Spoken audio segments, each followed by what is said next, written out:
हम अपना नया टॉपिक स्टार्ट करते हैं। तो आज हमारा चैप्टर है वो है सरफेस केमिस्ट्री। तो सरफेस केमिस्ट्री जैसे नाम से क्लियर हो रहा है, सरफेस यानी इस चैप्टर के अंदर या इस ब्रांच के अंदर हम सरफेस पे होने वाली जो फिनोमिना है उनकी स्टडी करते हैं। तो जितनी भी ऐसी प्रॉपर्टीज हैं जो सरफेस पर हो रही हैं वो सब किसके अंदर आएंगे? सरफेस केमिस्ट्री के अंदर आती हैं। इसमें ही एक सबसे इम्पॉर्टेंट जो प्रॉपर्टी है और जो सरफेस फिनोमिना है वो है एड्सॉर्प्शन।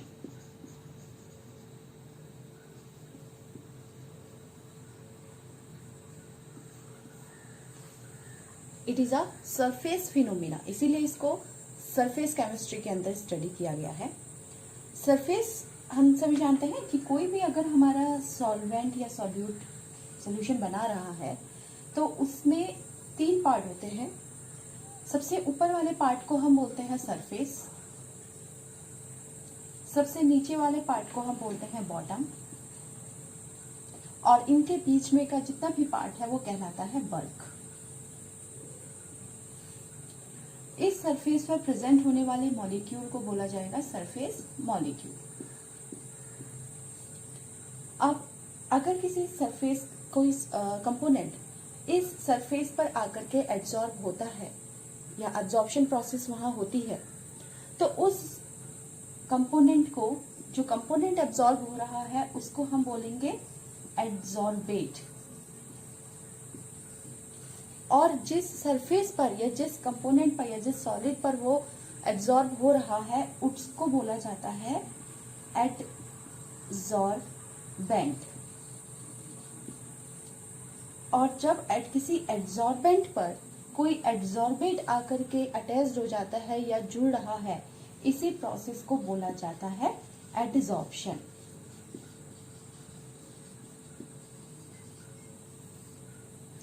तो एब्जॉर्प्शन जो है सबसे पहले स्टार्ट कहाँ से होगा?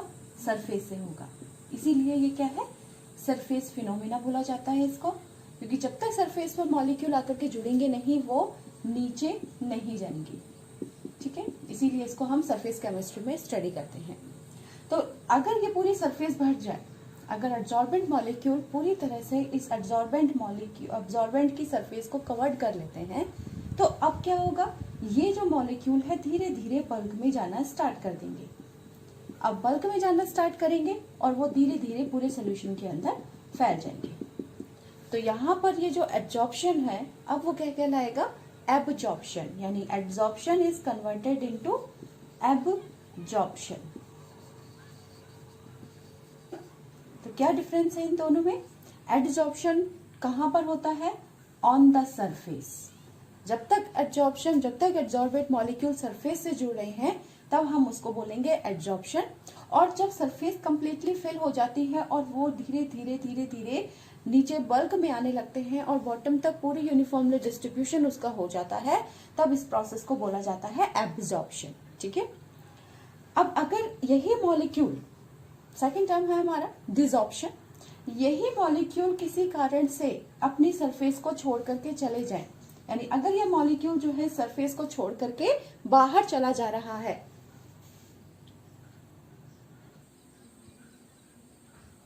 तो मॉलिक्यूल अगर इससे बाहर चला जा रहा है तो इसी प्रोसेस को बोला जाता है डिसॉर्प्शन। ठीक है, तो डिसॉर्प्शन जो है वो इन दोनों की अपोजिट रिएक्शन है। और डिसॉर्प्शन को लाने के लिए हमें क्या करना पड़ेगा? इसका टेम्परेचर इंक्रीज करना पड़ेगा, क्योंकि टेम्परेचर इंक्रीज करने से मॉलिक्यूल की काइनेटिक एनर्जी बढ़ेगी और मॉलिक्यूल जल्दी से जल्दी इस बॉटम को छोड़ करके बल्क को छोड़ करके सरफेस पर आएंगे और फिर सरफेस को छोड़ करके वो बाहर निकल जाएंगे। ठीक है, तो एड्सॉर्प्शन और एब्जॉर्प्शन। एड्सॉर्प्शन पहले सरफेस से स्टार्ट होता है, वही जब हाई कंसंट्रेशन में हो जाता है तो वो एब्जॉर्प्शन में कन्वर्ट हो जाता है।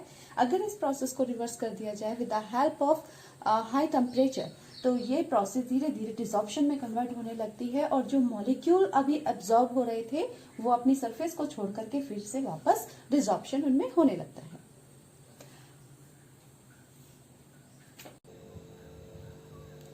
So we can say adsorption is the accumulation of molecules species at the surface rather than in bulk of solid or liquid is called absorption. For example, adsorption of oxygen, hydrogen, carbon dioxide, chlorine, etc. in the closed vessel containing powdered charcoal the pressure of the gas is vessel decreased due to the absorption on the surface charcoals. हम ये देखा जाता है कि अगर किसी charcoal ऐसे vessel में जिसमें चारकोल जो है वो रखी गई है और वहां पे डिफरेंट टाइप ऑफ गैसेस का मिक्सचर लिया जाए, जैसे oxygen, hydrogen, carbon monoxide, chlorine, other gases भी, तो क्योंकि ये क्लोज कंटेनर के अंदर हो रहा है और हम इसके प्रेशर से ही फील मतलब हम इसको जितना वो प्रेशर एक्सर्ट कर रहा है उसी से ही हमको पता चलेगा कि कितने गैसेस उसमें प्रेजेंट हैं। लेकिन ये देखा जाता है कि क्लोज कंटेनर के अंदर जब एक चारकोल रखा जाए और गैसेस का मिक्सचर भी रखा जाए तो वो गैसेस का प्रेशर धीरे धीरे क्या होने लगता है, कम होने लगता है। तो उसके कम होने का कारण क्या है, क्योंकि गैसेस धीरे धीरे इस चारकोल के ऊपर, जो पाउडर्ड चारकोल है इसके ऊपर क्या हो जा रही है, एब्जॉर्ब हो जा रही है, और एब्जॉर्प्शन से अब वो कंटेनर की वॉल पर प्रेशर नहीं डाल पा रही है और इसीलिए उनका प्रेशर जो है धीरे धीरे डिक्रीज हो जाता है। तो ये जो डिक्रीजमेंट ऑफ इन प्रेशर हुआ है वो किसकी वजह से हुआ है, एब्जॉर्प्शन की वजह से।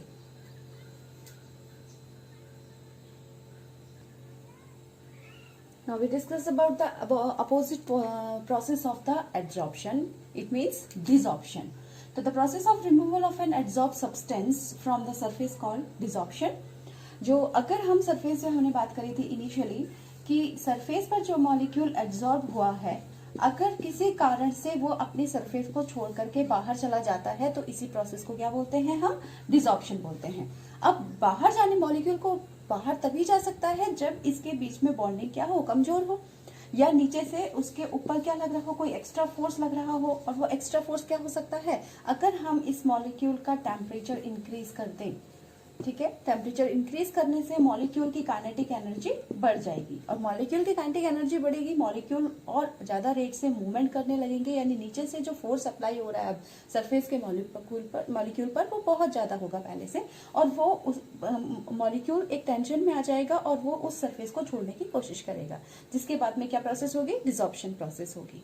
ठीक है, तो डिसॉर्प्शन जो है वो कब हो सकता है, बाय हीटिंग, क्योंकि हीट करने से, टेम्परेचर जो इंक्रीज करने से काइनेटिक एनर्जी बढ़ेगी और मॉलिक्यूल जल्दी सरफेस को छोड़ करके जाएगा। ठीक है, और दूसरा by reducing pressure. Reducing pressure, अगर प्रेशर को हम बढ़ाते हैं तो गैस, कोई भी गैस क्या होती है, लिक्विफाई होती है, यानी उसका एब्जॉर्प्शन ज्यादा होगा। वहीं अगर हम उसका डिसॉर्प्शन करवाना चाहते हैं तो हमें प्रेशर को क्या करना होगा, कम करना होगा। अगर इस मॉलिक्यूल के ऊपर प्रेशर जो है वो कम रहेगा तो ये इजीली अपनी सरफेस को छोड़ करके जा सकता है, जल्दी ये वेपोराइज हो सकता है। इसीलिए डिसॉर्प्शन के लिए जो कंडीशन है वो क्या कंडीशन है, high temperature and low pressure. ठीक है, और जबकि एब्जॉर्प्शन के लिए क्या कंडीशन है, एब्जॉर्प्शन के लिए कंडीशन होती है high pressure and low temperature.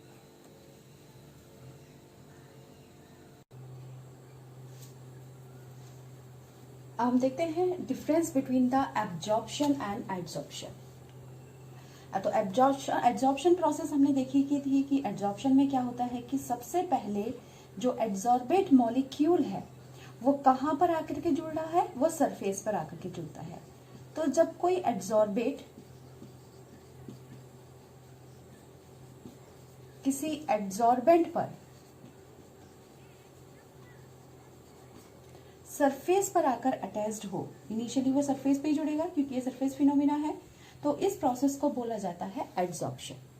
ठीक है, और जब ये सरफेस पूरी भर जाती है और वो अभी भी एड्सॉर्प्शन स्टार्ट है तो धीरे धीरे ये मॉलिक्यूल बॉटम में जाने लगते हैं, बल्ब के अंदर जाने लगते हैं, और ये प्रोसेस अब क्या कहलाती है, एब्जॉर्प्शन।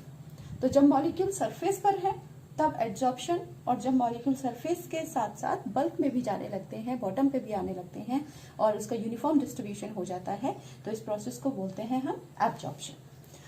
और क्या क्या डिफरेंसेस इसमें हो सकते हैं, तो फर्स्ट डिफरेंस है it involves distribution of molecule on surface. मतलब वो यहाँ एब्जॉर्प्शन में जो मॉलिक्यूल का डिस्ट्रीब्यूशन है वो सिर्फ कहाँ पर होगा, सरफेस पर होगा, जबकि एब्जॉर्प्शन में it involves uniform distribution of molecule through out the bulk. मतलब जो हमारा मटेरियल है वो उसके पूरे बल्क में, पूरे मैटर में उस मॉलिक्यूल का डिस्ट्रीब्यूशन हो जाएगा और यूनिफॉर्म डिस्ट्रीब्यूशन होगा। वो भी तब तक होता रहेगा, तब तक मूवमेंट चलता रहेगा जब तक कि उसका यूनिफॉर्म डिस्ट्रीब्यूशन नहीं हो जाता है, यानी हर जगह, हर पॉइंट पर उस मॉलिक्यूल के इक्वल मॉलिक्यूल प्रेजेंट नहीं हो जाते हैं, तब तक कि वो एब्जॉर्प्शन चलता रहेगा। सेकेंड डिफरेंस इज एब्जॉर्प्शन जो है वो स्टार्ट में बहुत रैपिड होता है, क्योंकि सरफेस शुरू में क्या होगा, उसको खाली सरफेस मिल रही है, इजीली वो कहीं भी आकर के अटैच हो सकता है, तो इनिशियली उसकी रेट जो है वो बहुत काफी तेज होगी, लेकिन कुछ समय बाद क्या होगा, जब सरफेस पूरी कंप्लीट हो गई है तो अब उसको जगह नहीं मिलेगी और इसका मतलब अब्जॉर्प्शन की रेट क्या हो जाएगी, धीरे हो जाएगी। तो it is rapid in the beginning and slow down the near the equilibrium. उस समय बाद वो क्या हो जाता है, वो उसकी स्पीड कम हो जाती है। जबकि एब्जॉर्प्शन में क्या होता है भाई, एब्जॉर्प्शन तो धीरे, जितने मॉलिक्यूल सरफेस पर आकर के जुड़ते रहेंगे वो धीरे धीरे नीचे बल्क में जाते रहेंगे, यानी ये यूनिफॉर्म डिस्ट्रीब्यूशन से होता रहेगा। It occurs at uniform rate, इसमें कोई भी रेट जो है कम ज्यादा नहीं होगी। जितने भी मॉलिक्यूल एब्जॉर्ब होंगे वो कुछ समय बाद अपने आप ही एब्जॉर्ब होने लगेंगे। ठीक है। Third difference is absorption is a surface phenomena, क्योंकि सरफेस पर जो जुड़ने वाले मॉलिक्यूल हैं उसी को ही हम क्या कह रहे हैं, एब्जॉर्प्शन। तो it is totally a surface phenomena. जबकि जो एब्जॉर्प्शन है, एब्जॉर्प्शन जो है वो पूरा थ्रू आउट द मटेरियल होता है। ये केवल सरफेस पर नहीं होता, बल्कि सरफेस के साथ साथ वो नीचे बॉटम पर, बल्क में और बॉटम तक भी हमारा मॉलिक्यूल पहुंचता है।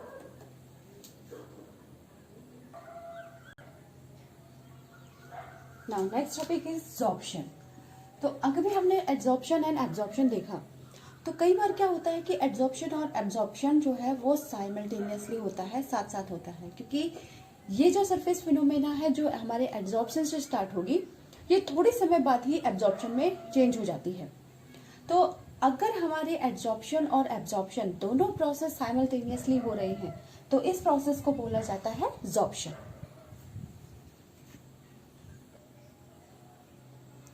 So in certain cases, absorption and adsorption both take place simultaneously and non-distinguishable. This is called adsorption. For example, ink get absorb as well as absorb in the chalk. अगर हम किसी ink में, अगर हमने ink लिया है, liquid ink सब लोगों ने देखी होगी, ब्लू और ब्लैक कलर की जो इंक होती है, उसके अंदर हम चौक को डालते हैं और जैसे ही हमने दो केस हम ऑब्जर्व कर सकते हैं। फर्स्ट केस में हमने चौक को क्या लिया, इमीडिएटली बाहर निकाल दिया, चौक को डिप किया और उसको इमीडिएटली बाहर निकाल दिया। ठीक है। तो क्या होगा, उस समय चौक का जो एब्जॉर्प्शन है वो सिर्फ सरफेस पर ही हो पाया था, क्योंकि अभी सिर्फ एब्जॉर्प्शन ही स्टार्ट हुआ था, वो अंदर बल्क तक नहीं गया था। ठीक है। तो यहाँ ये प्रोसेस, अगर हम उसको चौक को जल्दी निकाल ले रहे हैं इंक से, तो वो क्या दिखा रहा है, एब्जॉर्प्शन दिखा रहा है। वहीं अगर हम इस चौक को सेकेंड केस में हम क्या करें कि इस चौक को थोड़ी देर के लिए वो उसमें रखे रहें और थोड़ी देर बाद उसको जब निकाला जाएगा, कुछ समय बाद, यहाँ पर हमें प्रोसेस के लिए थोड़ा सा टाइम दिया है, तो वो चौक का जो पीस है वो अंदर तक भी उसमें इंक को एब्जॉर्ब कर लेगा। ठीक है। तो यहाँ पर एब्जॉर्प्शन और एब्जॉर्प्शन दोनों ही उस चौक पीस पर हो रहे हैं। तो अगर हम रिएक्शन को इनिशियली देखते हैं तो चौक को बस सिर्फ डिप करके उस इंक के अंदर हम निकाल करके देखते हैं, तो वहां सिर्फ हम क्या देखेंगे, एब्जॉर्प्शन। और अगर चौक को हम पूरा डिप रहने देते हैं, कुछ समय के लिए उसमें ऐसे ही छोड़ देते हैं, तो वो एब्जॉर्प्शन अब धीरे धीरे एब्जॉर्प्शन में कन्वर्ट हो जाएगा और चौक अंदर तक भी इंक को एब्जॉर्ब कर लेगी।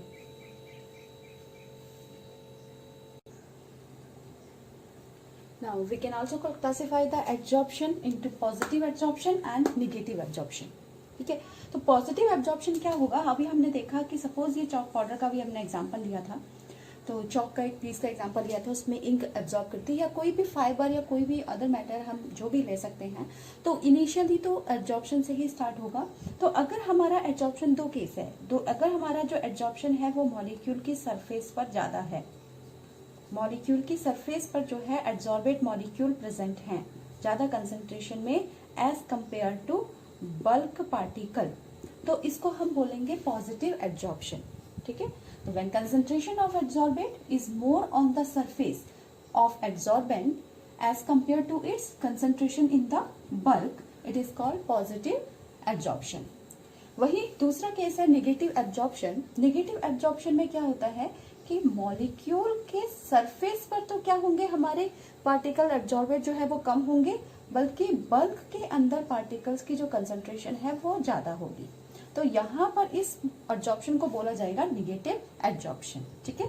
तो negative absorption is if the concentration of the absorbent is less than the surface of the absorbent then that in bulk, it is called negative absorption. तो अगर सरफेस पर एब्जॉर्प्शन ज्यादा है, बल्क में कम है, तो ये पॉजिटिव एब्जॉर्प्शन कहलाएगा। अगर सरफेस पर एब्जॉर्प्शन कम है, एब्जॉर्बेट कम है और वो बल्क में ज्यादा है, तब ये निगेटिव एब्जॉर्प्शन कहलाएगा।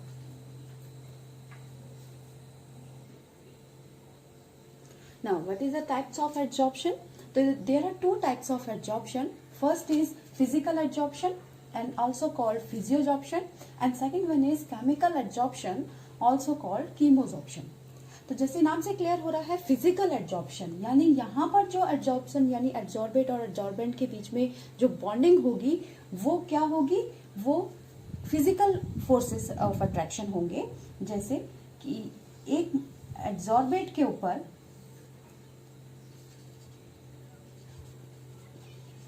एब्जॉर्बेंट के ऊपर जो हमारे एब्जॉर्बेट मॉलिक्यूल आ रहे हैं,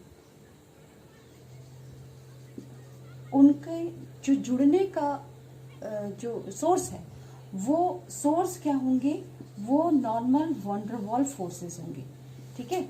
नॉर्मल वॉन डेर वाल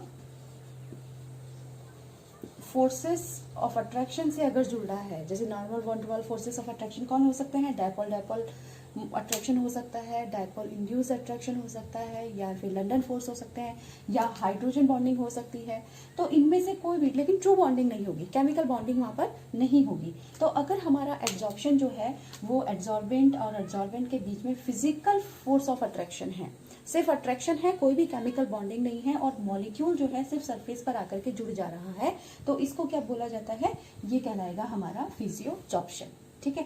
वहीं अपोजिट केमिकल एब्जॉर्प्शन में क्या होता है कि इसमें एब्जॉर्बेंट के सरफेस पर जो भी हमारा एब्जॉर्बेंट रहेगा, उसके सरफेस पर पर्टिकुलर वैलेंसीज होंगी, और उन वैलेंसी से जो एब्जॉर्बेंट जुड़ सकता है, क्योंकि वैलेंसीज केमिकल बॉन्डिंग तो फिक्स रेशियो के साथ जुड़ती है, तो इन एब्जॉर्बेंट, कोई भी एब्जॉर्बेट जो इस वैलेंसी से आकर के जुड़ सकता है, वही इससे क्या होगा, अटैच्ड होगा। कोई दूसरा एब्जॉर्बेट इससे आकर के जुड़ नहीं सकता। तो ये क्या कहलाएगा, यहाँ पर इनके बीच में क्या हो रही है, केमिकल बॉन्डिंग हो रही है। तो इस टाइप के एब्जॉर्प्शन को हम बोलते हैं कीमोजॉर्प्शन या केमिकल एब्जॉर्प्शन, ठीक है। तो फिजियोअब्जॉर्प्शन क्या हुआ, जहां पर एब्जॉर्बेट और एब्जॉर्बेंट के बीच में क्या होंगे, फिजिकल अट्रैक्शन होंगे, फिजिकल फोर्सेस होंगे,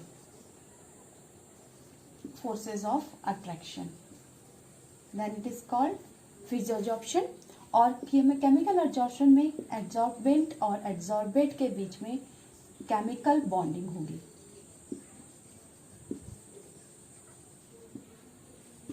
then process is known as chemical absorption or chemoabsorption.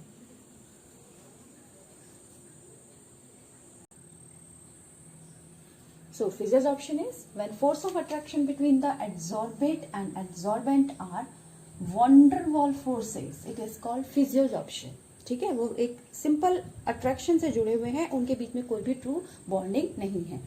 Now we see that what is the characteristics of the physical absorption.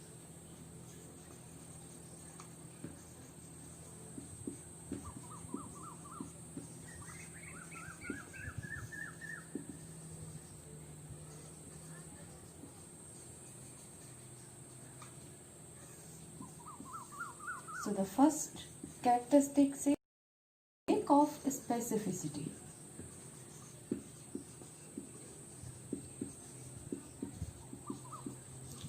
Lack of specificity mean ये जो एब्जॉर्प्शन होता है ये नॉन स्पेसिफिक होता है, यानी कोई भी गैस कोई भी एब्जॉर्बेंट पे आकर के जुड़ सकती है। इसमें कोई भी स्पेशल गैस नहीं है कि वही गैस आकर के इसमें जुड़ेगी।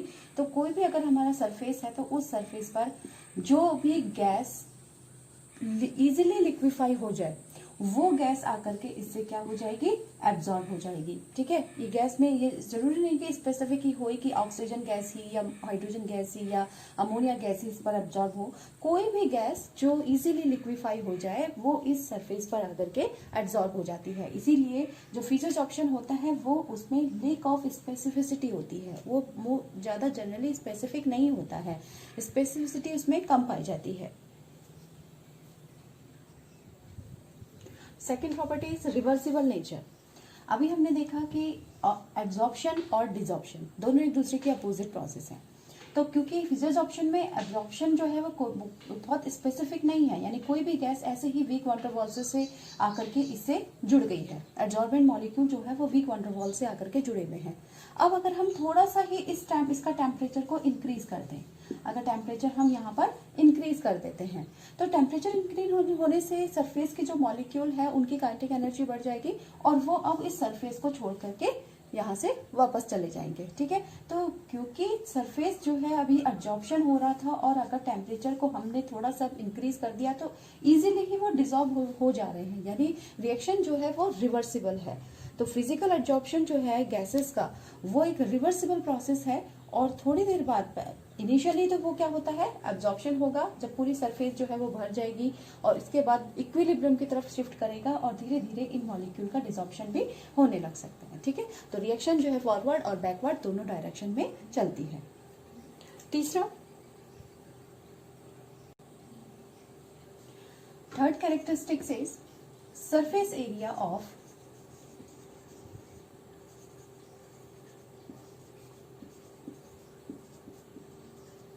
एब्जॉर्बेंट। क्योंकि एब्जॉर्प्शन एक सरफेस फिनोमेना है, जितनी ज्यादा सरफेस उसको मिलेगी उतना ही ज्यादा एब्जॉर्प्शन होगा। तो अगर सरफेस एरिया ऑफ एब्जॉर्प्शन हम बढ़ाते हैं, सपोज एक एब्जॉर्बेंट का जो सरफेस एरिया है वो इतना है और दूसरे एब्जॉर्प्शन का सरफेस एरिया हमारा इंक्रीज कर गया है, तो अगर हम एब्जॉर्प्शन रेट देखें तो ए वाले केस में एब्जॉर्प्शन जो है वो बी वाले केस के कंपैरेटिवली क्या होगा, कम होगा, क्योंकि यहाँ पर कम सरफेस एरिया है। जितना सरफेस एरिया कम होगा उतने ही मॉलिक्यूल्स कम जुड़ेंगे, जबकि सरफेस एरिया बढ़ने से ज्यादा मॉलिक्यूल का क्या होगा, सरफेस पर एब्जॉर्प्शन होगा और सरफेस पर एब्जॉर्प्शन ज्यादा होगा तो वो एरिया जो है ज्यादा मॉलिक्यूल उस पर एब्जॉर्ब हो पा रहे हैं। तो ये डायरेक्टली प्रोपोर्शनल होता है सरफेस एरिया के, चाहे वो फिजिक्स ऑप्शन हो चाहे वो कीमोस ऑप्शन हो, ये दोनों ही सरफेस एरिया के डायरेक्टली प्रोपोर्शनल होते हैं। अब क्योंकि सरफेस एरिया पर ही कोई चीज डिपेंड कर रही है तो ये देखा जाता है कि अगर ये क्वेश्चन बहुत पूछा जाता है कि जो कैटलिस्ट है वो फाइनली डिवाइडेड फॉर्म में ही क्यों लिए जाते हैं, मेटल सॉलिड मेटल है उसको पाउडर फॉर्म में ही हम क्यों लेते हैं, क्योंकि अगर हम किसी ब्लॉक को किसी मेटल को एज अ ब्लॉक ले लें तो एज अ ब्लॉक लेने पर उसका जो सरफेस एरिया है वो अभी इतना ही है सिर्फ, लेकिन अगर इसी मेटल को हम पाउडर फॉर्म में कन्वर्ट कर दें तो पाउडर फॉर्म में कन्वर्ट करने से क्या होगा कि अब हर एक पार्टिकल का अपना एक सरफेस एरिया हो जाएगा और जो टोटल सरफेस एरिया है अगर हम काउंट करें इसका टोटल सरफेस एरिया वो इस ब्लॉक के सरफेस एरिया से कहीं ज्यादा होगा। तो क्योंकि सरफेस एरिया बढ़ रहा है तो हमारा अब्जॉर्प्शन भी बढ़ेगा और ये सरफेस फिनोमेना, क्योंकि ये सरफेस फिनोमेना ही है तो अब्जॉर्प्शन रेट हमारी क्या हो जाएगी, इंक्रीज हो जाएगी और ज्यादा से ज्यादा गैस उस कैटलिस्ट पर एब्जॉर्ब हो जाएगी। यही कारण है कि जो कैटलिस्ट है उनको हमेशा पाउडर्ड फॉर्म में या फाइनली डिवाइडेड फॉर्म में लिया जाता है। ठीक है, तो next characteristic is nature of absorbent.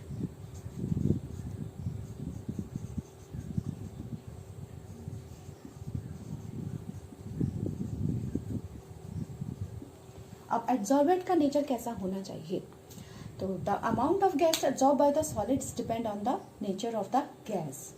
easily liquefied gas are readily absorbed on the absorbent molecule। जितनी जल्दी गैस लिक्विफाई होगी उतना ही जल्दी क्या होगा, एब्जॉर्प्शन होगा। अगर गैस जो है हमारी कम लिक्विफिकेशन वाली है, उसका लिक्विफिकेशन कम हो रहा है तो एब्जॉर्प्शन भी क्या हो जाएगा, कम हो जाएगा। तो एब्जॉर्बेंट के नेचर पर भी डिपेंड कर रहा है कि एब्जॉर्प्शन जो है वो कितना हो रहा है। More liquefied gas is more absorbable and less liquefied gas is less absorbable. ठीक है, next fourth property is enthalpy of absorption.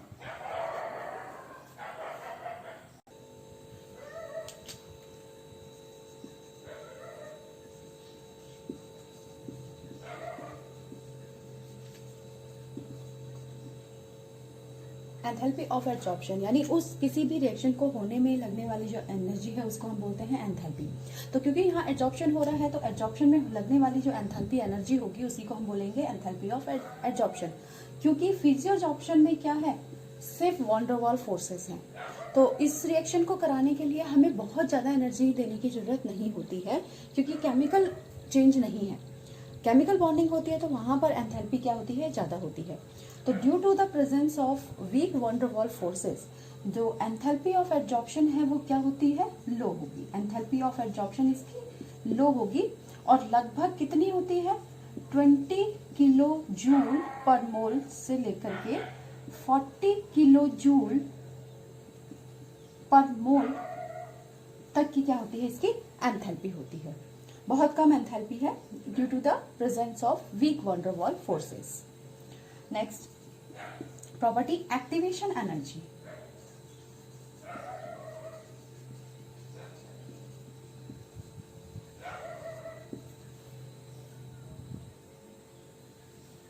तो एक्टिवेशन एनर्जी केमिकल काइनेटिक्स वाले चैप्टर में हमने देखा था कि एक्टिवेशन एनर्जी क्या है, अगर किसी रिएक्शन को प्रोसीड कराना है तो इस बैरियर को पार करने के लिए रिएक्टेंट मॉलिक्यूल को जितनी एनर्जी चाहिए होती है थी उसको हम बोलते थे एक्टिवेशन एनर्जी। ठीक है, तो ये एक्टिवेशन एनर्जी को पार करके कोई भी रिएक्टेंट जो है वो प्रोडक्ट में कन्वर्ट होता है। ठीक, तो अगर ये एक्टिवेशन एनर्जी बैरियर काफी हाई है, काफी अप है, मैक्सिमम है, तो वहां पर एक्टिवेशन एनर्जी हमको ज्यादा चाहिए होगी, और अगर ये एनर्जी बैरियर डाउन है तो हमें एक्टिवेशन एनर्जी कम चाहिए।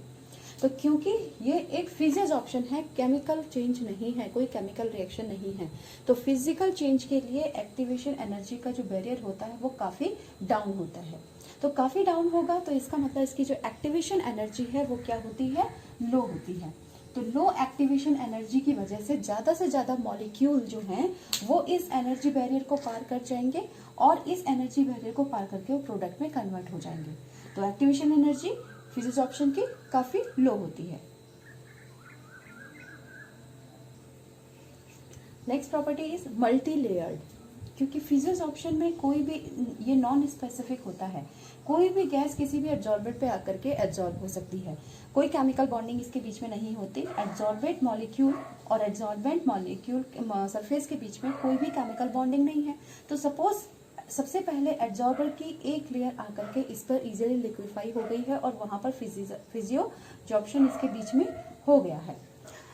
क्योंकि अब कोई स्पेसिफिक बॉन्डिंग इसके बीच नहीं है, तो अगर सरफेस यहाँ पर भर गई है और अभी भी गैस जो है या जो भी कोई लिक्विड या गैस सॉलिड जो भी जिसका भी एब्जॉर्प्शन हो रहा है, अगर अभी भी वो उसमें कैपेसिटी है कि वो एब्जॉर्ब हो सकता है सरफेस पर, तो वो इस लेयर के ऊपर भी और लेयर बनाने लगेगा। जैसे गैस है, अगर वो हाईली लिक्विफेबल गैस है तो वो एक लेयर के बाद अगर सरफेस भर भी गई है तो वो अब दूसरे लेयर बनाना स्टार्ट कर देगी, वो सेकंड लेयर भी भर जाएगी तो तीसरे लेयर भी बनाना स्टार्ट कर देगी, क्योंकि वहां पे कोई स्पेसिफिक बॉन्डिंग की उसे जरूरत नहीं है, वो सिर्फ आकर के इस सरफेस से अटैच्ड होता चला जा रहा है। क्योंकि फिजिकल बॉन्डिंग में तो सिर्फ हल्का सा अट्रैक्शन होता है, कोई केमिकल बॉन्डिंग नहीं होती। तो इसीलिए फिजियोजॉर्प्शन जो होता है वो मल्टी लेयर्ड होता है, जबकि केमिकल बॉन्डिंग में ऐसा नहीं होता है। ठीक है, तो ये हमने कुछ प्रॉपर्टीज देखी थी फिजियोजॉर्प्शन की। सबसे पहला लैक ऑफ स्पेसिफिसिटी, मतलब उसमें ऐसा नहीं है कि कोई स्पेसिफिक गैस ही किसी एब्जॉर्बेंट पे जुड़ेगी। कोई भी गैस जो इजीली लिक्विफेबल हो सकती है, वो जो कि इजीली लिक्विफाइड है, वो क्या हो जाएगी, वो उस सरफेस पर आकर एब्जॉर्ब हो जाएगी। रिवर्सिबल नेचर, एब्जॉर्प्शन होने के बाद डिसॉर्प्शन प्रोसेस भी इसमें इजीली हो जाती है, क्योंकि ट्रू केमिकल बॉन्डिंग नहीं है, मॉलिक्यूल हल्के से ही अटैच्ड हुए और हल्के उसके टेम्परेचर को इंक्रीज कर दें और प्रेशर को डिक्रीज कर दें तो वो रिएक्शन रिवर्सिबल हो जाती है। Surface area of the absorbent, जितना ज्यादा सरफेस एरिया होगा उतना ही ज्यादा एब्जॉर्प्शन हो बढ़ेगा, क्योंकि एब्जॉर्प्शन जो है वो एक सरफेस फिनोमिना है। Nature of the absorbent, absorbent अगर हमारा हाईली लिक्विफेबल है, हाईली लिक्विफाइड होने वाला है, तो वो क्या होगा, ज्यादा एब्जॉर्ब होगा सरफेस पर। एंथैल्पी ऑफ एब्जॉर्प्शन, क्योंकि ट्रू बॉन्डिंग नहीं है यहाँ पर, केमिकल बॉन्डिंग नहीं है, तो केमिकल बॉन्डिंग अगर होती है तो वहाँ एंथैल्पी ज्यादा लगती है बॉन्ड्स को क्रिएट करने में। तो यहाँ पर ट्रू बॉन्डिंग नहीं हो रही है, इसीलिए एंथैल्पी भी क्या होगी, लो। तो काफी लो एंथैल्पी ऑफ एब्जॉर्प्शन होती है, 20 से लेकर के 40 किलो जूल पर मोल तक ही इसमें एंथैल्पी यूज होती है। नेक्स्ट एक्टिवेशन एनर्जी, क्योंकि इसे केमिकल बॉन्डिंग नहीं करनी, यानी एक्टिवेशन एनर्जी का कोई भी बैरियर पार नहीं करना है, इसीलिए इसकी जो एक्टिवेशन एनर्जी होती है वो काफी लो होती है। And last one is multi layered, क्योंकि ट्रू बॉन्डिंग नहीं है, नॉन स्पेसिफिक है, तो कोई भी गैस जितनी ज्यादा लिक्विफाई हो जाएगी वो उतनी लेयर्स बना करके सरफेस एरिया एब्जॉर्प्शन को बढ़ा सकता है, यानी इसमें मल्टी लेयर्ड हमारा जो होता है वो एब्जॉर्प्शन होता है। Now second type of adsorption is chemical absorption. हम जानते हैं केमिकल एब्जॉर्प्शन में क्या था कि एब्जॉर्बेट और एब्जॉर्बेंट के बीच में केमिकल बॉन्डिंग होती है, ट्रू केमिकल बॉन्डिंग होती है, like covalent bond, ionic bond या कोऑर्डिनेशन बॉन्ड। तो यहाँ पर क्या होंगी, फ्री वैलेंसीज होंगी और एब्जॉर्बेंट की सरफेस पर जो हमारा एब्जॉर्बेंट होगा उसकी सरफेस पर फ्री वैलेंसी होंगी, और जो एब्जॉर्बेंट मॉलिक्यूल जो एब्जॉर्ब होने हैं, ये absorbent molecule in free valencies पर आकर के क्या हो जाएंगे, जुड़ जाएंगे। तो उतने ही मॉलिक्यूल जुड़ पाएंगे जितनी उसके पास फ्री वैलेंसी है, ठीक है, यानी जितने उसके बीच में केमिकल बॉन्डिंग हो सकती है उतने ही ज्यादा उसमें उतना ही एब्जॉर्प्शन होगा। तो इस टाइप के एब्जॉर्प्शन को हम बोलते हैं कीमोजॉर्प्शन। तो when the surface of attraction या force of attraction between adsorbate and adsorbent molecule are chemical bonding, ठीक है, then it is called chemisorption. Now characteristic of chemisorption, तो फर्स्ट इसका कैरेक्टरिस्टिक्स है हाईली स्पेसिफिक।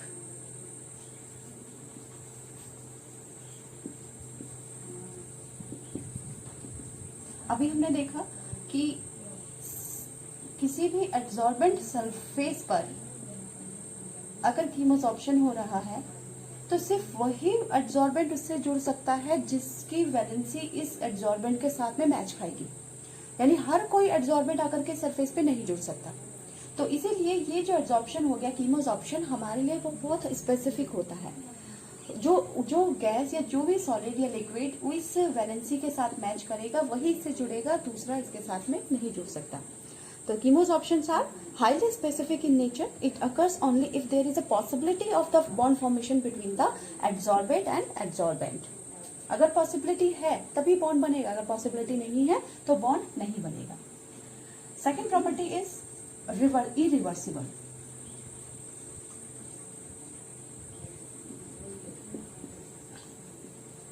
अब क्योंकि हम देख रहे हैं कि यहाँ इनके बीच में एब्जॉर्बेट और एब्जॉर्बेंट के बीच में ट्रू केमिकल बॉन्डिंग है,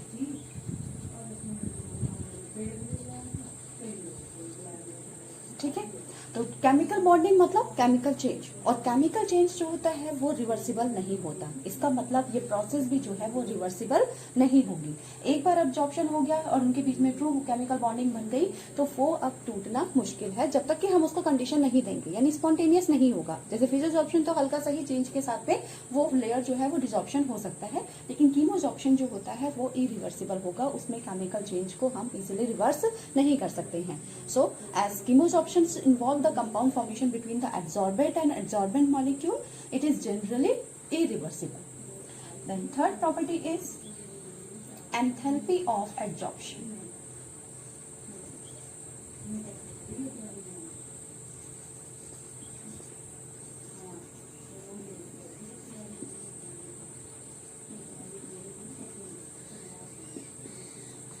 एंथैल्पी ऑफ एब्जॉर्प्शन यानी इस एब्जॉर्प्शन में एंथैल्पी जो है वो कितनी लगती है या कितनी ज्यादा उसमें यूज होगी एनर्जी। तो इस एब्जॉर्प्शन के लिए जो एनर्जी यूज होती है, जो रिलीज होती है वो काफी हाई क्वांटिटी की होती है। तो लगभग 200 से 400 किलो जूल पर मोल की क्या होती है एनर्जी इसमें यूज होती है। तो इसकी एंथैल्पी ऑफ एब्जॉर्प्शन जो है काफी क्या होगा, हाई होगा। अब हाई क्यों है, क्योंकि ये केमिकल बॉन्डिंग है और केमिकल बॉन्डिंग में एब्जॉर्बेट और एब्जॉर्बेंट मॉलिक्यूल को एब्जॉर्ब कराने के लिए उनके बीच में केमिकल बॉन्डिंग या केमिकल चेंज करवाना है। तो अगर केमिकल चेंज होगा तो केमिकल चेंज के लिए हमें रिएक्शन की ज्यादा जरूरत, एनर्जी की ज्यादा जरूरत होती है। इसीलिए इस एब्जॉर्प्शन को कराने के लिए हमारी जो टोटल एंथैल्पी है वो भी काफी ज्यादा लगेगी. So attractive force and because attractive force between the adsorbent and adsorbent molecules are strong chemical bonds. वो काफी ज्यादा स्ट्रॉन्ग केमिकल बॉन्डिंग पे डिपेंड कर रहे हैं और वो फोर्स काफी ज्यादा है. इसीलिए उन मॉलिक्यूल को पास लाने के लिए हमें ज्यादा एंथैल्पी की जरूरत होगी. So the enthalpy of adsorption is very high. ठीक है. तो attractive and forces between adsorption and adsorbent molecule are strong in chemical bonding. So molar heat adsorption is high and it's generally in order of 200 to 400 kilojoule per mole. Next fourth property is surface area.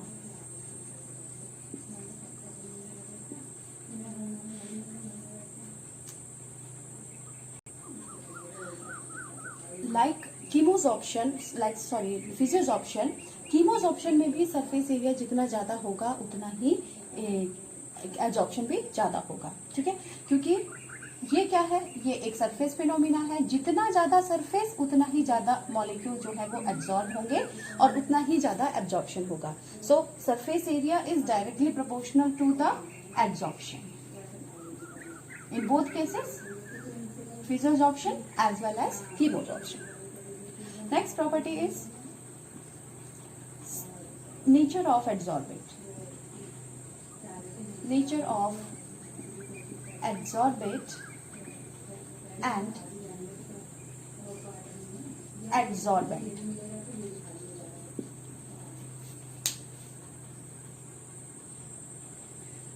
Nature of adsorbent and absorbent, क्योंकि अगर दोनों का nature एक जैसा है तो उनके बीच में केमिकल बॉन्डिंग जो है वो इजीली हो जाएगी. अगर दोनों का नेचर डिफरेंट है तो एड्सॉर्बेंट और एब्जॉर्बेंट का, तो उनके बीच में बॉन्डिंग जो है वो इजीली नहीं हो पाएगी. तो नेचर ऑफ एड्सॉर्बेंट और एब्जॉर्बेंट भी काफी डिपेंड करता है एब्जॉर्प्शन के लिए, काफी उस पर अफेक्ट कर रहा है उसको. क्योंकि अगर हमारे दोनों पोलर हैं, एब्जॉर्बेंट भी पोलर है या एब्जॉर्बेंट भी पोलर है, तो एब्जॉर्प्शन ज्यादा होगा. या दोनों ही नॉन पोलर है तो तब भी एब्जॉर्प्शन ज्यादा होगा. लेकिन अगर एक पोलर और एक नॉन पोलर हो जाता है तो वहां पर दोनों के बीच में केमिकल बॉन्डिंग होना थोड़ा मुश्किल है. इसीलिए एब्जॉर्प्शन रेट भी क्या हो जाएगी, वहां पर कम हो जाएगी. Next property is activation energy.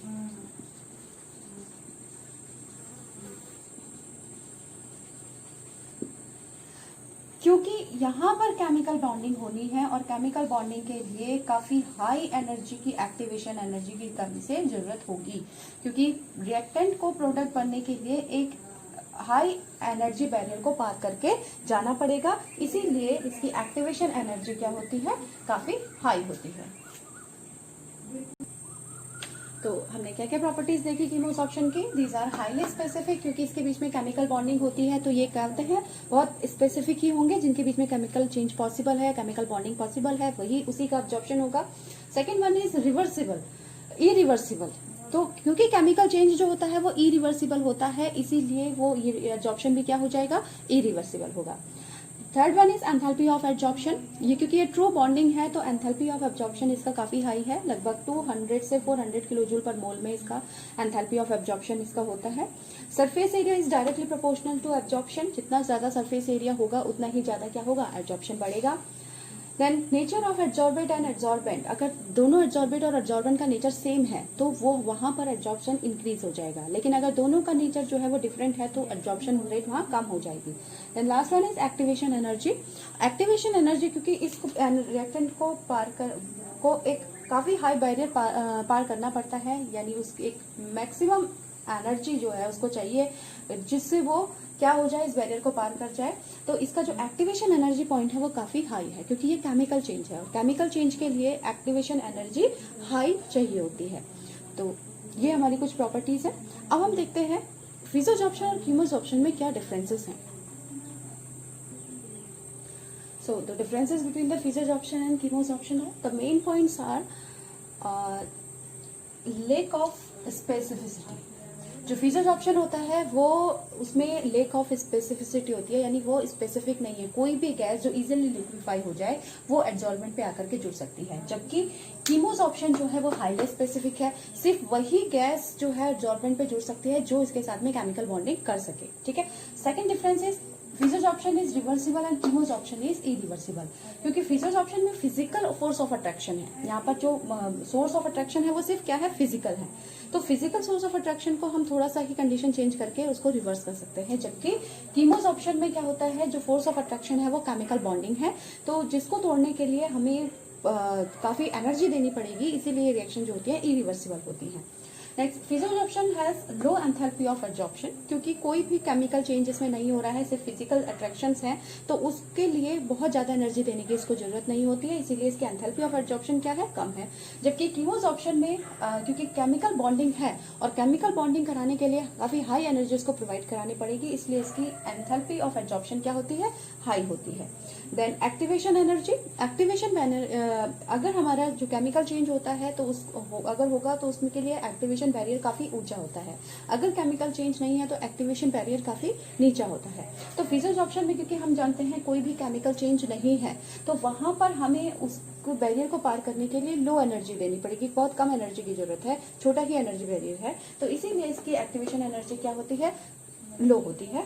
जबकि कीमोजॉर्प्शन में वो एनर्जी बैरियर काफी हाई जाता है, इसीलिए इसकी जो एक्टिवेशन एनर्जी है वो काफी हाई होगी। देन लास्ट वन इज फिजोजॉर्प्शन और मल्टीलेयर्ड। मल्टीलेयर्ड क्यों होता है, क्योंकि यहाँ पर केमिकल बॉन्डिंग तो हो नहीं रही है, एक लेयर अगर बन भी गई है, एक सरफेस पर पूरी लेयर अगर कवर्ड भी हो गई है, तो और अगर हमारी गैस मोर लिक्विफाई है, क्योंकि उसको किसी स्पेसिफिक वैलेंसी से जुड़ना नहीं है, तो वो कितनी भी लेयर जो है एक के बाद एक बना सकती है, बस डिपेंड करता है कि गैस हमारा कितना लिक्विफाई है।